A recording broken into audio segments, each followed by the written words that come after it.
अंचल शिंदे, अंचल दलाल मॅडमचा सुद्धा आभार मानतो, कारण पोलिसांची भूमिका सुद्धा तितकीच महत्त्वाची आहे. डॉक्टरांनी दिलेला रिपोर्टही तितकाच महत्त्वाचा आहे. मी आपल्या माध्यमातून आवाहन करतो की सिव्हिल हॉस्पिटल हे गोरगरिबांसाठी हक्काचं हॉस्पिटल आहे. अनेक माता भगिनी आपल्या डिलिव्हरीसाठी नवी स्वप्न बघण्यासाठी नवीन बाळाला जन्म देण्यासाठी सिव्हिल हॉस्पिटलच्या डॉक्टरांवर विश्वास ठेवून येतात. तर आपण मी FIR वाचली असता बघितलं की त्याच्यात त्यांना नर्सनी फोन करून सुद्धा बोलवलं होतं, तरी सुद्धा त्या आल्या नाहीत. त्या न आल्यामुळे त्यांना आज बाळ गमावावं लागतंय. मी तर सरकारला हीच विनंती, रायगड जिल्हा हा डेव्हलपमेंटमध्ये, अलिबाग तालुका विकासाच्या दृष्टीने सोन्याची कोंबडी, अंडी देणारी कोंबडी तुम्ही जर बघत असाल तर या सिव्हिल हॉस्पिटलकडे बघणं गरजेचं आहे. कित्येक मातांना मुलं गमावावी लागतात. आज रुपेशभाई किंवा ताईंच्यामुळं त्यांनी तक्रार केली म्हणून हे प्रकरण आजपर्यंत उघडकीस आलं, सगळं प्रयत्न केल्यामुळं. पण ज्या आदिवासी भगिनींची मुलं दगावली जातात त्यांना न्याय कोण देईल? माझी विनंती आहे की नुसती FIR दाखल करून, गुन्हे दाखल करून काही उपयोग होणार नाही. अशा डॉक्टरांच्यावर त्यांची सनद रद्द करणं गरजेचं आहे आणि अशा डॉक्टरांना डॉक्टर की प्रॅक्टिसमधून हद्दपार करणं गरजेचं आहे. कारण का गेलेलं मूल परत तुम्ही आणून देणार आहात का? तर सदरच्या याच्यावर लवकरात लवकर त्यांना अटक करावी, त्यांचं लायसन्स रद्द करावं. इथल्या स्थानिक आमदारांना, इथल्या जिल्हा प्रशासनांना, कलेक्टरांना माझी विनंती आहे की सिव्हिल हॉस्पिटलकडे आपण जातीने लक्ष द्यावं. विकासाचा मुद्दा माझी विनंती आहे की सिव्हिल हॉस्पिटलकडे आपण जातीने लक्ष द्यावं. विकासाचा मुद्दा म्हणून अलिबागकडे बघू नये किंवा विकासाची अंडी देणारी कोंबडी म्हणून अलिबागकडे बघू नये. सिव्हिल हॉस्पिटलकडे आपण तातडीने बघावं आणि ज्या मातांना अशी मुलं गमवावी लागतात त्या डॉक्टरांना तात्काळ सस्पेंड करणं ही सुद्धा मागणी गरजेची आहे.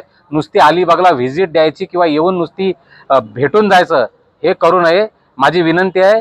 आम्ही आमदार साहेबांना पण रिक्वेस्ट करणार आहोत की अशा डॉक्टरांवर डायरेक्ट कारवाई होणं गरजेचं आहे. मी अलिबाग पोलीस स्टेशनचं आणि माननीय जिल्हा पोलीस अधीक्षक साहेबांचा सुद्धा आभार मानतो की त्यांनी हा प्रयत्न करून आज ही FIR झालेली आहे. हा ऐतिहासिक निर्णय म्हणावा लागेल.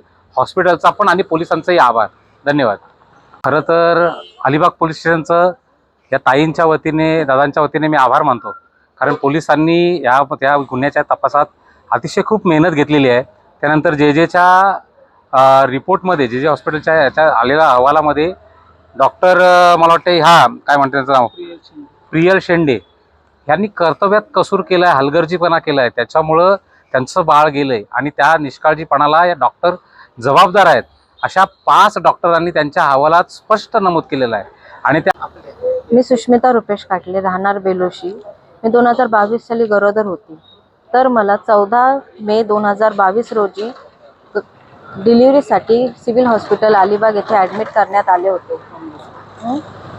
15 तारखेला सकाळी मला लेबर रूमला घेण्यात आले, तेव्हा डॉक्टर प्रियल शेंडे तिथे हजर नव्हत्या. माझी डिलिव्हरी ही नर्स लोकांनी केली. त्यात माझं बाळ दगावलं आणि प्रियल शेंडे त्याच्यानंतर तिथे हजर राहिल्या. आणि त्यांच्याच हलगर्जीपणामुळे आणि निष्काळजीपणामुळे मी माझं बाळ गमावलं.